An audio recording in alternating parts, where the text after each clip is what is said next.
Bueno, pues nada, gracias por estar en un nuevo podcast de Kilómetro Cero. Este le teníamos muchas ganas porque, bueno, es una de esas pequeñas cosas que a veces se nos olvida, pero es muy importante, ¿no?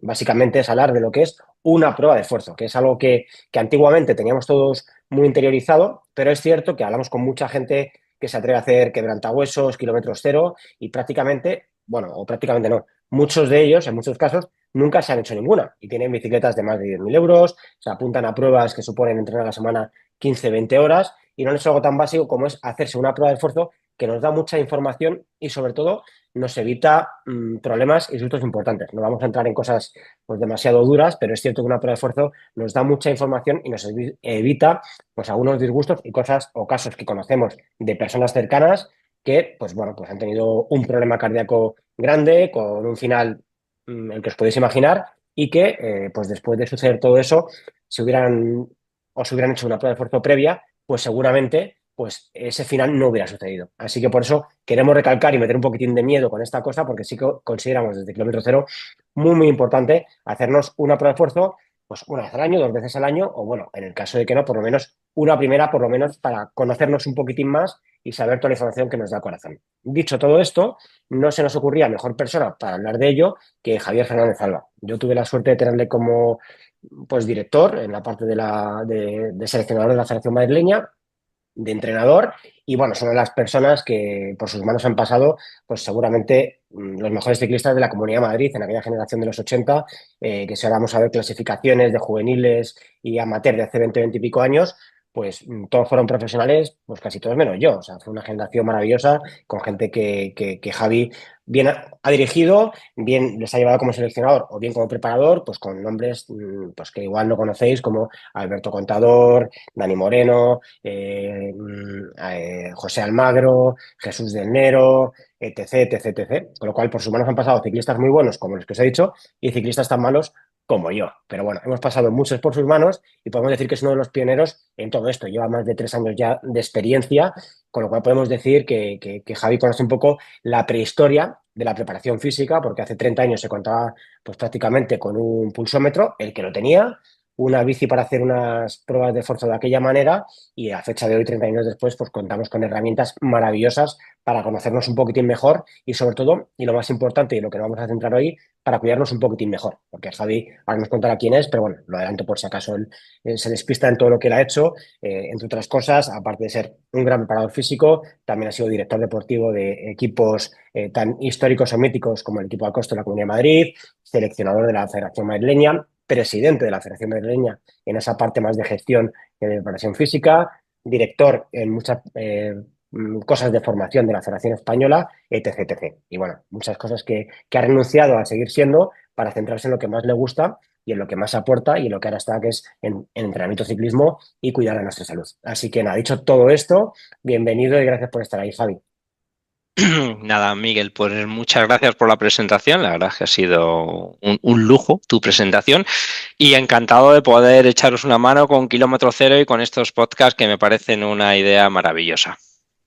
Sí, pues muchas gracias, Javi. Y sobre todo con estos podcasts, más que buscar unas audiencias de millones de personas, lo que buscamos es concienciar un poquitín sobre la importancia de prueba de esfuerzo. Porque yo, pues por desgracia, conozco varios casos cercanos, sin dar nombres, de amigos que han tenido un final no muy bueno y siempre pues, nos han dicho, oye, es que si se hubiera hecho una prueba de esfuerzo hubiéramos visto esas pequeñas cosas que son las que han fallado y al final es cierto que pues el pulmón permite fallos, el gemelo también se te da un calambre, pero el corazón, a veces ese fallo que nos da en esa prueba de esfuerzo que se puede ver, pues podemos evitarlo, ¿no? Así que adentrarnos en un poco en esa prueba de esfuerzo, ¿qué nos recomendarías o qué le dirías a la gente que nunca se ha hecho una?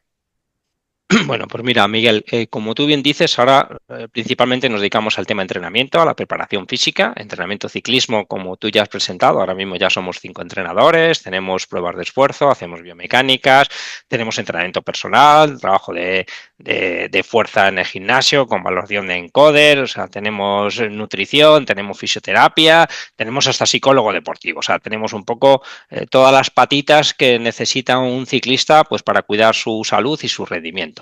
Bueno, pues lo primero que recomendamos a nuestros deportistas cuando empiezan a entrenar con nosotros, que podemos decir que es un poco el target importante de nuestro negocio, el entrenamiento, es hacerse una prueba de esfuerzo.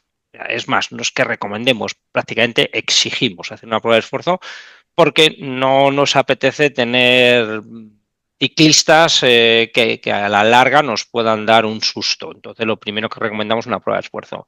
Prueba de esfuerzos hay muchos tipos de prueba de esfuerzo, ¿no? Entonces, voy a intentar desgranar los diferentes perfiles de prueba de esfuerzo y para qué vale cada una. Una prueba de esfuerzo, vamos a decir, desde el punto de vista de la salud, que es lo que más vamos a tocar ahora, nos va a identificar precisamente si estamos en nuestro corazón, sobre todo, tiene una forma saludable para hacer esfuerzos tan intensos y tan largos como los que hacemos nosotros. Sí que es cierto, y quiero dejar claro, que una prueba de esfuerzo no detecta todos los problemas que puede tener un corazón. Hay el tema de la muerte súbita, por ejemplo, puede ser un tema congénito que no se detecta. Habría que hacer un test genético y luego ayuda de una prueba de esfuerzo y otras series complementarias, ¿no? O incluso una ecografía del corazón. Entonces, hay cosas, ya os digo, no es la panacea, no es hacer una prueba de esfuerzo y ya vamos a saber todo lo que está ocurriendo en tu corazón. No, eso sería incorrecto, sería mentir. Pero sí que es cierto que cuando hacemos una prueba de esfuerzo hay muchas cosas que pueden ser anomalías y que desde aquí lo que hacemos es derivarlas a un cardiólogo para que él realmente termine de definir si esa anomalía puede ser un problema o puede ser algo normal, ¿no? Incluso se pueden detectar, como se suele decir por ahí, falsos, falsos corazones enfermos, ¿no? Bien, una prueba de esfuerzo. Empezamos primero pues con una pequeña entrevista. Queremos conocer al deportista que se viene a hacer una prueba de esfuerzo con nosotros. Después le tomamos la tensión. La tensión porque queremos ver si su tensión es normal, que eso también nos da una información ya bastante importante sobre la salud del deportista. Después ya le empezamos a poner electrodos para hacerle un electrocardiograma en reposo, un electrocardiograma en basal que se llama. El electrocardiograma consiste en leer la señal nerviosa del corazón. O sea, sería lo contrario de un COMPEX. Nosotros ponemos un COMPEX, nos damos un calambrazo y nuestros músculos se contraen. Aquí lo que hacemos es ponemos unos mismos electrodos y lo que hacen es recoger la señal eléctrica del corazón, la que está mandando nuestro sistema nervioso al corazón para que se contraiga. Entonces, bueno, eso en este dispositivo, que además es un dispositivo realmente sencillo, lo que hacemos es valorar si el corazón tiene un ritmo cardíaco, vamos a decir, dentro de los parámetros normales, o ya podemos encontrar alguna anomalía, ¿no? Alguna arritmia, alguna onda que se sale de tono, entonces nos enciende las antenas, ¿no? Si vemos algo mal. Después de esto, ya colocamos al deportista, normalmente ciclista, si es ciclista, en un cicloergómetro, entonces tenemos un Ergoline, o en una cinta de correr. Tenemos las dos cosas, da lo mismo. El cacharro está en el medio y para un lado o para otro mide. La prueba de esfuerzo la hacemos con el electrocardiograma, o sea, toda la respuesta cardíaca, le ponemos como una pequeña mochilita, una petaca detrás al ciclista que está recogiendo y está mandando las señales al dispositivo. De tal forma que podemos tener un corazón normal en reposo, pero que cuando empezamos a hacer esfuerzo, y una prueba de esfuerzo es algo incremental, como todos sabemos, a lo mejor una prueba de esfuerzo en la bici, lo que vamos haciendo es incrementar 25 vatios cada minuto.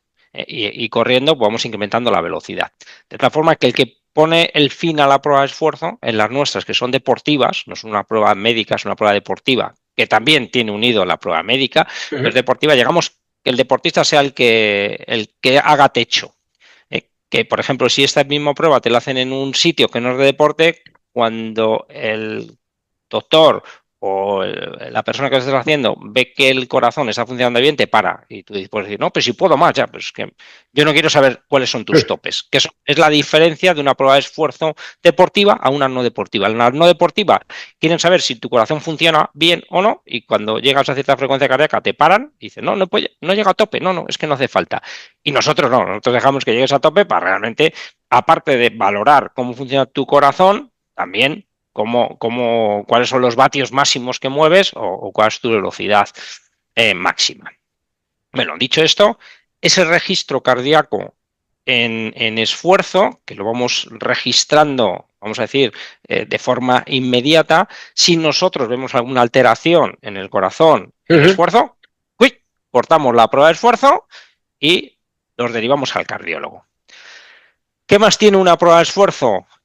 Nosotros en este caso también hacemos ergospirometría y es que te ponemos una mascarilla que resulta bastante incómoda, Terrible, eso es terrible, eso es terrible. sí, que no limita el rendimiento, ¿no? La gente dice, no, es que con esto no puedo respirar bien. Puedes respirar un poco peor, pero no te limita los vatios que vas a mover. La verdad es que es incómodo.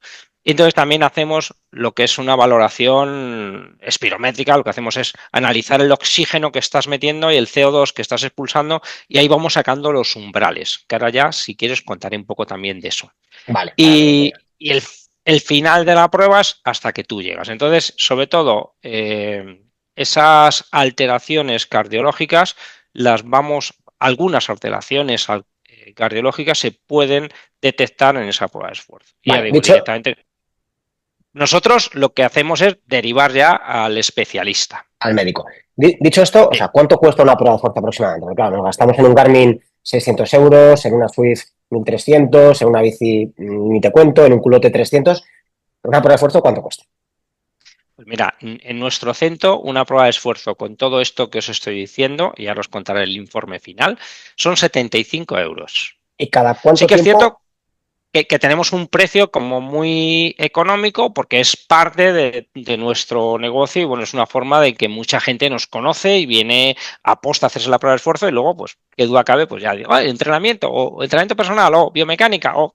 Entonces, ya os digo que realmente es un precio que es bastante asequible, bastante económico y muchas veces es los 75 euros mejor empleados de tu vida. ¿Eh? Seguro, o sea, Sí, porque a sí, ver, sí, una bici no, un casco puede ser, pero una prueba de esfuerzo te puede salvar la vida, ¿no? Y luego, efectivamente. aparte, si te gusta la vida, la vida también, claro.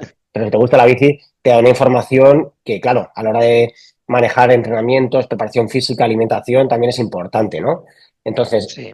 ya sabes más o menos cuánto cuesta. Dicho esto, ¿cuánto tiempo tengo que dedicar? O sea, yo voy a hacerme una prueba de esfuerzo. ¿Cuánto tiempo dura una prueba de esfuerzo? Más o menos, ¿eh? O sea, Pues mira, entre que llegas a nuestra instalación, vas al vestuario, te cambias, te hacen la pequeña entrevista, te ponen los electrodos, haces la prueba de esfuerzo y luego mientras que tú te estás duchando, te estamos preparando ya el informe, en total, desde que entras hasta que vamos a decir que sales, una hora y cuarto como mucho. Lo que es el esfuerzo depende del nivel que tengamos cada eso uno, es. unos pueden ser 15, 20, 25 minutos, ya depende un poco de hasta dónde, los vatios que aguantes o la velocidad que aguantes, ¿no?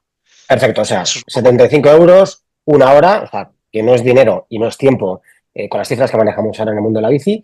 ¿Y tú cuándo nos recomendarías hacer una prueba de esfuerzo? Si nunca me la he hecho, mañana mismo, pero ¿en qué época del Exacto. año? Porque mucha gente dice, bueno, es que me la prefiero hacer cuando esté en forma, porque claro, mucha gente le da un poco como de, quiero ir a demostrar al preparador que soy el mejor del mundo, con lo cual si no estoy bien o no me veo bien, no quiero. ¿Tú cuándo recomendarías? Yo entiendo, me adelanto igual un poco, que cuando peor te encuentres es el mejor momento, seguramente, pero es cuando lo quieres. Pero tú como preparador y ¿cuándo recomendarías Sí. hacerla? ¿Si una vez al Pues año? mira, ¿Si dos veces al año? ¿Cuándo? pues mira, yo creo que también eso va a ir dependiendo de la edad que tengamos. O sea, los más jóvenes, en principio, que se hagan una cuando empiezan, luego a lo mejor pueden pasar 4 o 5 años, no hace falta que se hagan otra. Vamos a decir, el mayor tiempo posible, ¿no?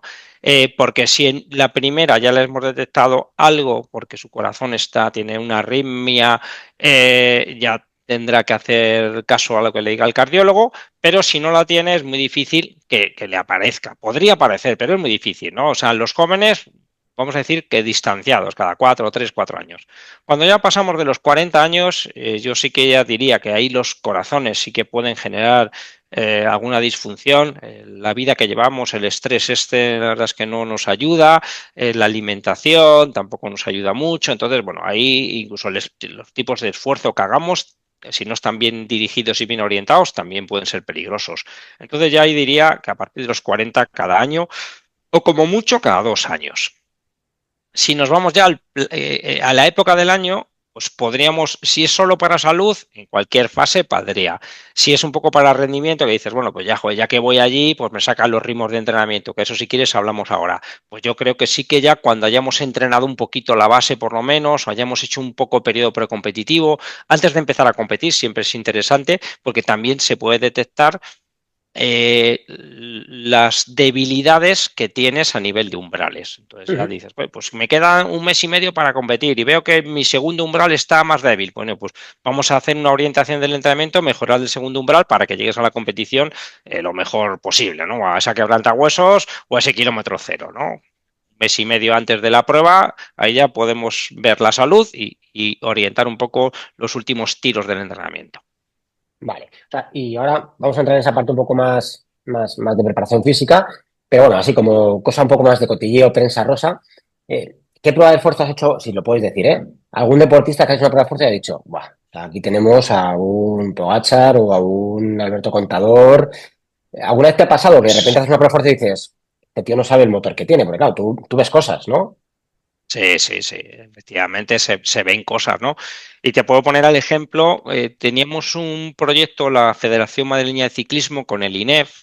Sabes que yo estuve allí Ujú. trabajando de profesor en el INEF un tiempo y estuve colaborando con el Laboratorio de Fisiología. De hecho, colaboré en un montón de tesis doctorales vinculadas todas al ciclismo.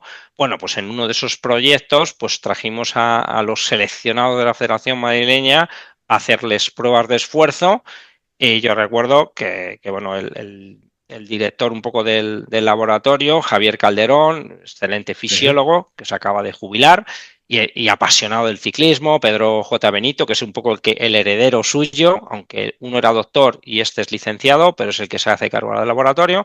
Pues, estábamos allí, pues siempre viendo números y comparábamos. Además, les encantaba que yo llevase gente. Luego, mi gente era especial, o sea, eran ya Ah, deportistas de rendimiento. Los que ellos hacían eran alumnos del INEF, que puede haber uno bueno y los demás, pues regular, ¿no? O sea, con ujú, motor, ¿no? Gente que tiene esa genética. Entonces ujú, recuerdo que pasó Alberto Contador por allí, y le dije a Javier Calderón, digo, este es pata negra. Vamos a ver. Y claro, hizo una prueba de esfuerzo fabulosa. Era Alberto Contador cuando era junior y no le conocía a nadie. O sea, ujú. Sí, antes sí. de que fuese famoso, ¿no? Y entonces, claro, vimos la prueba de esfuerzo, pues 82, 83 de consumo máximo de oxígeno, y claro, cuando terminamos, hicimos la valoración, ya me dijo Javier Calderón, este es pata negra, este va a ser bueno, este. Digo, hombre, luego tienen que unirse muchas más cosas, ¿no? Para que seas bueno. Primero el motor, y luego ya que te entrenes bien, que la cabeza La sea, que te cabeza. acompañe la suerte, pero si no tienes ese motor, te puede acompañar todo lo demás, pero no vas a llegar a ser ciclista profesional, ¿no? Y este fue un valor así excepcional, ¿no? O sea, normalmente ciclistas profesionales, pues en torno a los 70, 72 de consumo de oxígeno, 75, 77, eso es un poco lo que marca la literatura científica y mi experiencia habiendo valorado un montón de ciclistas, ¿no? Pero claro, este ya se salía a 10 por encima de lo que era un ciclista profesional, ¿no? Ujú. Y luego, con los años, Javi Calderón, cada vez que hemos hablado, me ha llamado, tal, ya lo decías tú, que este era pata negra, estos números, tal, ¿no? Y bueno, casi un caso tan excepcional como Alberto Contador, ¿no? Que realmente pues, ha sido un pata negra de veloz de Casi verdad. nada. Y con 17 años o 18, cuando le hicimos esta prueba de esfuerzo, pues nadie le conocía, porque en juveniles, tú lo recordarás, No, quiero fue recordar que una. ganó una carrera. Sí, a ver, Contador tuvo una trayectoria muy discreta en juveniles. A ver, discreta, era como una leyenda, ¿no? Todo el mundo, o sea, yo me acuerdo que era rival nuestro, o sea, mío también, porque claro, Sí, corríamos en diferentes equipos y en la misma selección también alguna vez, que eso, oye, me sí. enorgullece, ¿no? Haber estado ahí convocado en alguna vez contigo a la Federación Madrileña. Claro, yo creo que de aquellas convocatorias de la Federación Madrileña, el único que no pasó a profesionales fui yo, porque, claro, o sea, aquella época fue, no sé si Muy una, buena. vamos, yo creo que la mejor época Sí, del ciclismo madrileño, o sea, porque, vamos, hemos tenido ahí, nos quedamos con Contador, pero es que hemos tenido también a Dani Moreno, que también ha pasado por tus manos, ¿no? Como, sí, como, sí, como sí, sí. corredor y como parte de persona que Entrenamiento. entrenabas también. José Almagro, Jesús del Nero, ¿no? O sea, Carlos Capitán, Carlos Avellán. Bueno, es que podríamos estar Terciado. aquí. Eso es. Jesús Hernández, también, compañero siempre Jesús de Alberto Hernández, Contador. O no, sea, que aquello. nos olvidamos de Carlos nombres. Castaño, Carlos Castaño, un grande también, como no. O sea, bueno, o sea, que ahí hubo una una época muy generación buena. que fue una locura. O sea, en Madrid, porque no teníamos grandes equipos a nivel de presupuesto, las cosas como son, comparados Sí, sí. con otros equipos del País Vasco, de Galicia, de Andalucía, de Cataluña, pero aquí con muy poquito se ganaba todo. Sí, sí, fue una época muy Sí, bonita. sí. Así que tenemos ahí a Alberto Contador. Y luego casos que hayas dicho, joder, qué bien que se hayáis hecho una prueba de esfuerzo porque hemos evitado un final no deseable, ¿no? Que has dicho, qué bien que hayas pasado por aquí. Pues mira, eso puedo tener de primera mano en estos últimos 10 años como 2, 3 personas, porque hace más de 10 años yo no hacía este tipo de pruebas de esfuerzo, Ujú, las hacíamos en el INEF, entonces yo trabajaba allí, entonces las hacíamos allí. Y ya hace como 10, 12 años creo, igual más ya, que estamos haciéndolo nosotros.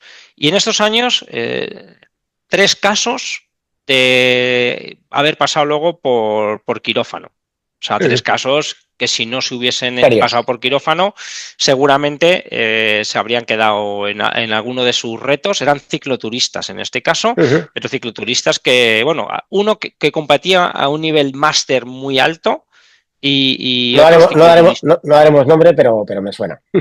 Sí, Sí, sí, sí, bueno, pues al final tuvo que pasar por quirófano y hay sí, sí. gente que luego puede seguir montando en bici a un nivel inferior y otros Ujú. pueden seguir desarrollando su trayectoria como si no hubiese pasado nada. Y eso ha sido, ya digo, de primerísima mano, Bien. O sea que deportistas bueno, nuestros. cerramos un poco etapa de lo que es prueba de esfuerzo por tema de salud. Ahora vamos a hablar un poco más de qué información nos da y gracias a eso qué podemos hacer. Pero has mencionado una cosa que me parece muy interesante, que además yo me lo hice en 2008. Hablo de la prehistoria de aquello tipo de prueba, que son los test genéticos. Ujú, Que yo sinceramente me lo hice en 2008 junto con Carlos Avellán, que es gran amigo y conocido nuestro, y flipé. O sea, flipé, me ujú. maravilló. O sea, dije, ojalá me hubieran hecho este test genético. O sea, yo, sinceramente, no sé cuál es tu experiencia o tu recomendación, porque hay gente que le da miedo, parece como algo raro, parece como algo un poco galáctico, marciano, pero es cierto que los test genéticos, o sea, dan una información. Yo aluciné en 2008 y entiendo que se ha evolucionado en los últimos 17 años, una locura, ¿no? ¿Tu experiencia con ellos, lo recomendarías, no lo recomendarías? Porque es algo de lo que no se habla demasiado, pero sí que es cierto que nos da mucha información que a veces no queremos escuchar, pero que es importante tenerla, ¿no? Pues mira, el tema de la genética, pues yo llevo muchos años detrás de ella, ¿eh? También te digo, mi inicio de histórico con la genética desde el punto de vista de rendimiento no me dio buenos resultados. O sea, realmente la predicción genética que hacían era bastante poco fiable. Desde el punto de Ujú, vista de rendimiento, estoy hablando, ¿no? Esto estamos hablando hace, pues a lo mejor eso igual 15 años, cuando yo empecé con esto, ¿no? Después di un paso más allá, conocí otro laboratorio de genética en el cual sí que empezaban a acertar. Sí que es cierto que desde el punto de vista de rendimiento todavía faltaba encajar los resultados del test genético con lo que nosotros los entrenadores podíamos hacer, ujú, pero sí que es verdad que daba una información sobre todo de salud y de potencialidad del individuo muy importante. La genética al final, claro, lo que hacemos es de todos los genes que tenemos, eh, un gen solo es muy difícil que exprese algo. Digo, el gen del consumo máximo de oxígeno, pues no existe, porque el consumo ujú, máximo de oxígeno está determinado por un montón de patrones. Entonces, ser capaz de combinar todos estos genes para que nos den el consumo máximo de oxígeno es lo que está ahora mismo la ciencia trabajando. ¿Qué pasa? Que donde más se ha trabajado, lógico, es en prevención de enfermedades que te pueden generar pues, un cáncer o una muerte súbita. Por ejemplo, la muerte súbita sí que está muy estudiada en genética, muy, muy estudiada. Ya se tiene muy localizados cuáles son los genes que te predisponen para una ujú. muerte súbita. Y a partir de ahí, pues ya te hacen unas recomendaciones de salud. Entonces, en este punto vamos a seguir evolucionando rápido en estos años. Para mí los test genéticos, yo me hice uno hace 4 meses a través de un amigo Ujú, que nos daba el tema de estrés oxidativo y nos daba que está relacionado con el anti-aging y está relacionado de forma indirecta con el rendimiento. Entonces ya sí que hay bastantes genes que, vamos a decir, que van a ser responsables de alguna función importante y que pueden estar vinculados tanto con la salud como con el rendimiento. O sea, que se sigue avanzando. Hace unos años era información que no sabíamos cómo manejarla y ahora ya os digo que es interesante. De hecho, yo puedo decir que vendía test genéticos en mi página web, que no los hacía yo, los mandaba a un laboratorio. ujú.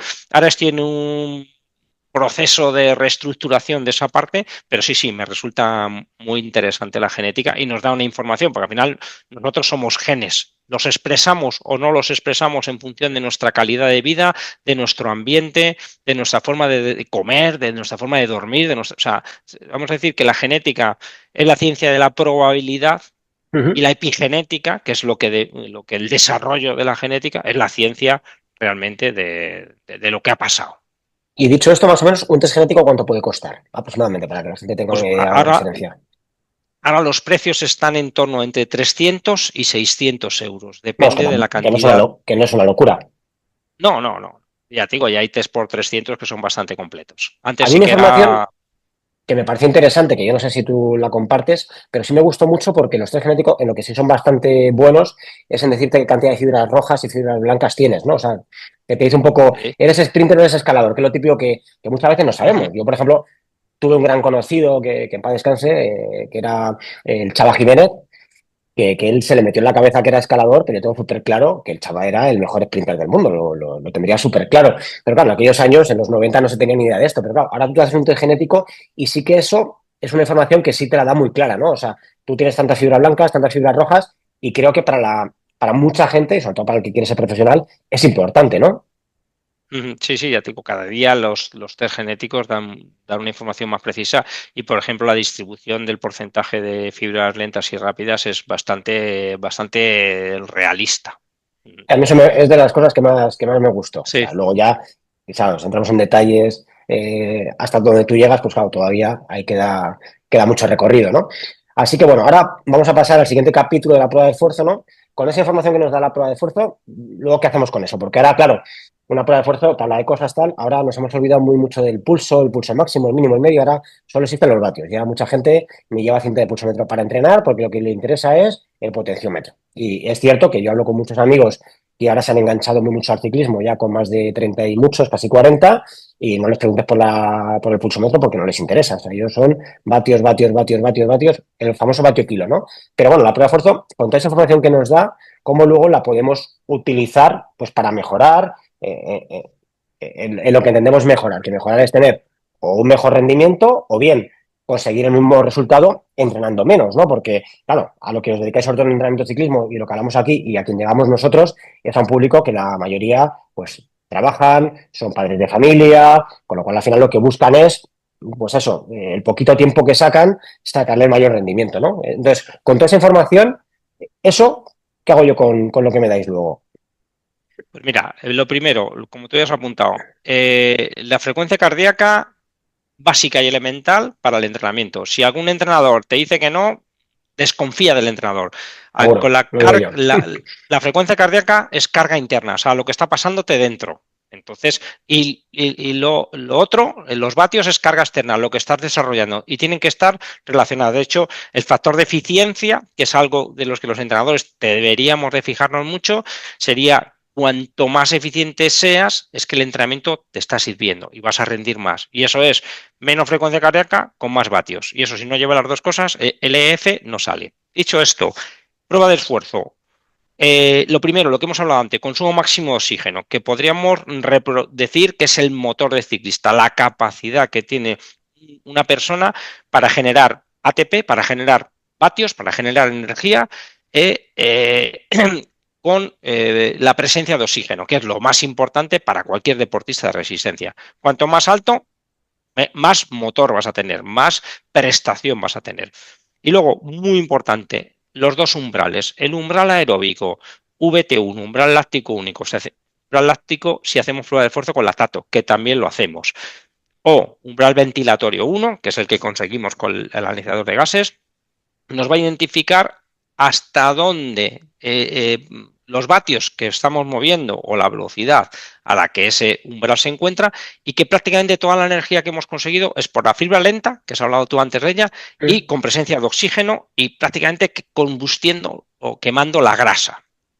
Entonces, cuanto más alto sea ese umbral, y eso se valora y se ve en el evolutivo de las pruebas de esfuerzo, más eficiente vas a ser para pruebas de resistencia como kilómetro cero, básico, tener el umbral lo más alto posible.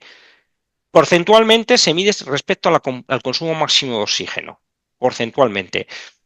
un 50-55 sería un umbral bajo, un 60 sería un umbral bueno y los ciclistas profesionales pueden llegar hasta el 70%. Significaría que cuanto más alto, más eficiente vas a ser, porque más energía vas a obtener por las grasas, que es lo económico. Segundo umbral, umbral ventilatorio 2, umbral láctico 2. Este ya nos define esa fase en la que entras en acidosis muscular, en la que entras en una fase de inestabilidad metabólica, como también lo llaman los fisiólogos, y es decir, que cuando llegamos a ese umbral, estamos entre el primer umbral y el segundo umbral, estamos consumiendo glucógeno y estamos produciendo ese ácido láctico, esa acidosis muscular que nos Ujú. limita, pero que la vamos tamponando y la vamos controlando. Al llegar al segundo umbral, ya la acidosis se dispara. Entonces ya empieza a doler mucho las piernas y, en definitiva, existe una imposibilidad de seguir haciendo esfuerzos, ¿no? Entonces, tenemos consumo máximo de oxígeno relacionado a la potencia aeróbica máxima, la PAN, que se llama ahora, que es los vatios que conseguimos en eso. Primer umbral que nos da el factor más de eficiencia y segundo umbral que también para pruebas sobre todo un poquito más cortas, cuanto más cerca esté el segundo umbral del consumo máximo de oxígeno, más rendimiento vas a tener. Segundo umbral 80 bajo, 85 medio, 90 muy bueno y por encima de 90 la leche, ¿no? Entonces, en la prueba de esfuerzo ya te damos las zonas de entrenamiento en función de esos umbrales, te damos o podemos orientar, oye, pues hay que trabajar más el primer umbral, el segundo o el consumo máximo de oxígeno en función de cómo estén los test distribuidos y en definitiva, pues ya te damos las zonas de entrenamiento y las recomendaciones de entrenamiento. Vale, o sea que bueno, con una prueba de esfuerzo ya tienes la base para poder tener todo lo Entrenar importante y desde el punto de vista fisiológico saber cómo estás. y conocerte, o sea, y también, y Exacto. también cómo entrenar, ¿no? Para mejorar y no Claro. perjudicarte, ¿no? Que muchas veces la gente está sobreentrenada. Bueno, ¿cuántos casos conocéis de gente sobreentrenada? A patadas os llegarán. Sí, muchísimos, muchísimos, porque tienen mucho tiempo y al final tienen tanto tiempo que entrenan más de la cuenta y se sobreentrenan. Al final, el entrenador, como yo digo siempre, es la persona que te hace distribuir el tiempo y las intensidades de la forma precisa para que llegues a tus objetivos lo mejor posible, en forma y cuidando tu salud. Que ha hablado un poco de tiempo, sobre todo que es lo que la gente, por ejemplo, un cicloturista medio, ¿no? De 40, 45 años que trabaja, que quiere rendir más o menos bien en siempre las pruebas míticas, ¿no? En una Mallorca 312, en una quebrantahuesos, en un kilómetro cero. ¿Cuántas horas a la semana tú consideras que se puede hacer para tener un rendimiento digno? Pues mira, yo creo ¿O qué que rango? sacando entre 10, 12 horas a la semana se podría rendir perfectamente en esas pruebas. Hay que distribuir muy bien la carga, pero 10, 12 horas. Si tenemos un poquito más, mejor, pero vamos, 10, 12, bien. Con menos hay que afinar mucho el tiro y hay que trabajar muy bien las intensidades, pero vamos, también se podría conseguir, ¿eh? Luego, claro, en función del motor que tenga cada uno y el número de horas que entrene, pues hacer mejor o peor tiempo. Y el histórico, pero Pero vamos, por que lo menos con 10 12 horas a la semana se está bien, por decirlo de alguna forma, sí, vamos. sí, sí, sí, sí, Que no sí, hace sí. falta Si volverse entrenas bien, loco. no, no, no, no. Si entrenas bien, si sabes distribuir bien la carga de trabajo, de sobra. Suficiente para rendir a este nivel que tenemos nosotros. Genial. Bueno, pues dicho todo esto, vamos a ir un poco terminando el podcast de hoy. Muchas gracias, Javi, de nuevo, porque bueno, al final no eres un cualquiera, o sea, yo creo que de estas personas que más ha conocido la evolución del ciclismo, que más ha trabajado en ello, que más se ha formado desde el principio hasta el final, que ha pasado por sus manos, pues ciclistas como Alberto Contador, que ya hemos dicho varias veces, y otros muchos más, otros cientos de muchos más. Y, y un poco, claro, ahora estamos en el típico momento que, bueno, esto pasaba en el 1800 y tú le preguntas a la gente, ¿cómo ha avanzado el mundo? Sí, sí, ya es imposible que avance más, ¿no? En el 1900 pasaba lo mismo. En el 2000 decíamos todos, bueno, ya la tecnología que tenemos, esto es una locura. Claro, ahora estamos en un momento en el cual decimos, es que ya no se pueden tener más herramientas todavía para mejorar más, porque ya tenemos los vatios, que los vatios antiguamente los utilizaban tres hace 20 años. Ujú. Ahora todo el mundo tiene potenciómetros en casa, en la bici de spinning, en el gimnasio al que todos podemos ir, herramientas tal. Dentro de 10 años, ¿en qué más puede evolucionar esto? Porque es difícil, ¿eh? Porque claro, si superamos el futuro seríamos los dueños del mundo, eso lo tengo yo súper claro, Ujú. pero ¿esto puede evolucionar más todavía? Hombre, ahora lo que ya se está empezando a ver, lo que se está empezando a estudiar, lo que estamos valorando es dispositivos que precisamente están estimando el lactato en sangre, dispositivos que están viendo niveles de glucosa en sangre, dispositivos que de una forma indirecta están estimando el consumo máximo de oxígeno, y todos esos datos que son fisiológicos sí que se podrían reproducir en nuevos ritmos de entrenamiento y afinar Pues más. sí, como bien dices, esto seguirá evolucionando, ¿no? Pero lo más importante es que no involucionemos y ya que esa herramienta de la prueba de esfuerzo, que empezó un poco a oírse hablar de ella en los años finales de los 80, sobre todo un poquitín más, ¿no? Y que ya tenemos desde hace tiempo y sobre todo que ha mejorado mucho y que nos da mucha información, pues el saber que la tenemos ahí para utilizarla y sobre todo para mínimo, una vez en la vida, pasar por ahí y utilizar la información que nos da con todas las herramientas luego que acompaña, como bien has dicho, de luego pues ir a un cardiólogo, este tipo de cosas que al final no cuesta nada, es dedicarle muy poquito tiempo y después salvar muchos sustos. Más allá del rendimiento deportivo, que también es muy importante, pero sobre todo salvarnos de sustos, ¿no?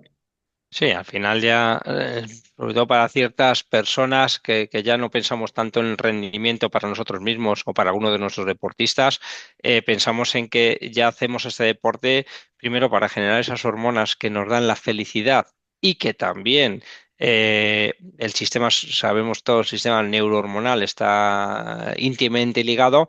El hecho de hacer deporte y hacerlo bien y hacerlo de forma saludable nos va a ampliar la vida, no solo porque estemos ejercitando el corazón, sino porque a nivel hormonal vamos a estar fabricando una serie de hormonas que nos van a permitir que nuestro organismo sea más eficiente a nivel metabólico. Y sobre todo, pues eso, como tú dices, la prueba de esfuerzo para evitar patologías, y si hay algo, que el médico ponga remedio, ¿no? Si tenemos que medicación o si tenemos que pasar por cirugía, pero siempre es mejor pasar cirugía que no pasarla, ¿no? Eso es. Bueno, ha dicho todo esto, quien no conociera a Javi o Entrenamiento Ciclismo, pues que lo busque en redes sociales, en su página web, entrenamientociclismo.com, y ahí lo veréis y sabréis cómo contactar con Javi y sobre todo con el equipo que tienen para todo lo que necesitéis, pero bueno, sobre todo para lo que estamos hoy con la prueba de esfuerzo y luego si necesitáis más herramientas de entrenamiento online, de entrenamiento presencial, de entrenamiento personal, pues ahí los tenéis, pero bueno, quien no lo conociera o no lo tengáis a mano, entrenamientociclismo.com, también Javier Fernández Alba, lo buscáis y si buscáis en Google seguro que os sale muchísima información de él para que sepáis quién es, que da para una Wikipedia o para dos. Y dicho todo esto, pues quien nunca se haya hecho una prueba de esfuerzo, por favor, no seáis tan cabezotas que habéis estado escuchando este podcast más de 45 minutos y en este mismo tiempo os hubiera dado tiempo a haceros una, tener toda esa información y sobre todo dormir tranquilos porque al final la prueba de esfuerzo no es para asustarnos, es para decirnos, oye, pues mira, hay que trabajarlo por aquí o por allí y luego, bueno, pues a los que quieren ser profesionales o no, pues también va a dar mucha información, porque como digo yo, ahora ya con la información que hay, pues rápidamente te van a decir, oye, hijo, tu físico no es para correr un Tour de Francia, pero no pasa nada, igual puede ser el mejor director deportivo, ¿no? Como por ejemplo, pues el caso tuyo, ¿no, Javi? Tú porque te has que dedicar al entrenamiento, pero si tú tuvieras que dedicar a ser director de equipos deportivos, pues ahora mismo pues sería seguramente pues un Machín, un Zue, pero bueno, que al final también lo bueno que te informen a tiempo o pronto, ¿no? Porque al final, si con 18 años te dicen, pues mira, tú con tu físico no vas a poder llegar a esto, o sí, o no, porque luego hay una parte que bien has dicho, ¿no? Como es la parte psicológica, ¿no? Que cada día es más importante. Yo creo que con las herramientas que hay de información, el ciclista es muy importante. Hemos hablado del contador, yo creo que es un ejemplo claro de esa persona que tiene un motor muy bueno con una cabeza espectacular, porque yo creo que el contador tiene esas dos cosas. Otros corredores, que lo ha dicho él, no lo digo yo, hace poquito tiempo, como por ejemplo Joaquín Rodríguez, ¿no? Que decía, yo es que tenía muy poco motor, pero tenía la cabeza espectacular. Pues mira, es un caso de un tío que ha llegado muy lejos, o incluso, fíjate, compañero de equipo y también conocido nuestro, Dani Moreno, ¿no? Puede ser ese caso que a lo mejor no tenía el motor de contador, pero es un tío que tenía una cabeza privilegiada, ¿no? Desde pequeñito, ¿no? Que muchos decíamos, joder, este tío, o sea, qué gran partido le saca, que al final lo importante, ¿no? No solamente tener mucho y conseguir algo, pero el que con poco consigue mucho, para mí tiene mucho más mérito todavía, ¿no? O sea, que ahí entra ese factor cabeza que es importante y luego, ultimando, casos contrarios, gente con mucho motor y no tenía esa cabeza para superar la presión que hay, pues como el caso de Dumoulin, ¿no? Que iba a ser el nuevo Indurain, que todo el mundo ya le daba los 5 tours seguidos, algún Giro de Italia, alguna Vuelta a España, y luego pues Dumoulin pues vio que no era lo suyo, decidió dejarlo y tenía un motor pues equiparable a los mejores ciclistas de la historia que recordamos, ¿no? Ujú, qué duda cabe. Que al final sí que es un factor limitante, o sea, no tener un buen consumo máximo de oxígeno sí que es un factor limitante, pero luego hay muchos más. Y también, poco al hilo que lo que has comentado de Machín, por ejemplo, buen amigo, los dos empezamos de directores deportivos en equipos amateur. Él tiró por un lado, yo tiré para otro, y sí que es cierto que durante todos estos años hemos tenido siempre una relación excelente. Ahora, cuando hablo de alguno de mis corredores con Machín, ya hablamos de números, hablamos de FTPs, hablamos de vatios kilos, hablamos de resistencia a la fatiga, de durabilidad, de todas estas cosas. Y el último caso en el que hemos coincidido es Pablo Torres. Pablo Torres, pues es un corredor pues que yo estuve entrenando, los números eran fabulosos, la cabeza suya también es privilegiada, porque, ¿por qué no decirlo? Se lo presentamos a Machín y bueno, pues ahí está Pablo Torres como una de las posibles figuras, ¿no? O sea que ya los números ya nos dicen muchas cosas de las posibilidades que tienen. Entonces yo creo que de hecho una de las cosas que ha cambiado el mundo del ciclismo actual es que ya los entrenadores manejamos tantos números y los directores de rendimiento de los equipos, que cuando ves un corredor, ya no solo el consumo máximo de oxígenos y otras cosas que nos da Training Peaks, WKO, Golden Cheetah, todos estos software asociados a Ujú, los números, la verdad es que ya podemos detectar cosas muy buenas, ¿no? Y bueno, ujú. pues ahí lo tenemos, ¿no? Sí, sí, pues sí, buen ejemplo tanto tú como Machín, y buen equipo, cada uno ahora en áreas diferentes, pero bueno, al Ujú. final un poco en la misma línea, ¿no? Que es detectar Sí. talento joven y Ujú. orientarles, ¿no? También que es lo bueno, ¿no? Que información, como siempre yo digo, es poder, que muchas veces la gente lo ve como, "Uf, es que prefiero no saberlo, ¿no? Prefiero no ir al médico, prefiero no ir al preparador, prefiero no hacer... No, cuanta más información tengamos, las cosas como son, siempre mejor. Así Exactamente. que nada, pues dicho todo esto, Javi, gracias por estar hoy con nosotros, gracias por acercar esto y esperemos que concienciemos a aquellos que no hayan pasado por las manos de una prueba de esfuerzo o por las manos de Javi, pues que lo hagan encarecidamente lo antes posible por un tema de salud, que como decimos, a veces no hacerlo pues nos puede dar sustos que no queremos y de ahí la importancia. No solamente hablando del rendimiento físico, que también, pero sobre todo desde un punto de vista, como bien ha dicho Javi, de la salud, que no hay que olvidarse que es muy importante. Ujú. Pues nada, muchas gracias a A ti todos, siempre. si habéis llegado al final del podcast. Muchas gracias, Miguel, por todo esto que haces, y nada, pues date la enhorabuena por todo tu trabajo, tu labor, que creo que es muy buena y seguro que seguirá siendo muy buena en el futuro para el ciclismo. Estamos en el mismo equipo, Javi. Así que dicho esto, si alguien tiene ganas de saber algo más de entrenamiento, preparación, que lo ponga en comentarios, porque oye, igual buscamos otro hueco para otro podcast que hablemos más de la parte de rendimiento deportivo, que bueno, también para muchas y para muchos es importante. Así que nada, muchas Fenomenal. gracias, Javi, y nos vemos. Muchas gracias a vosotros. Nos vemos pronto. Hasta ahora. Chao.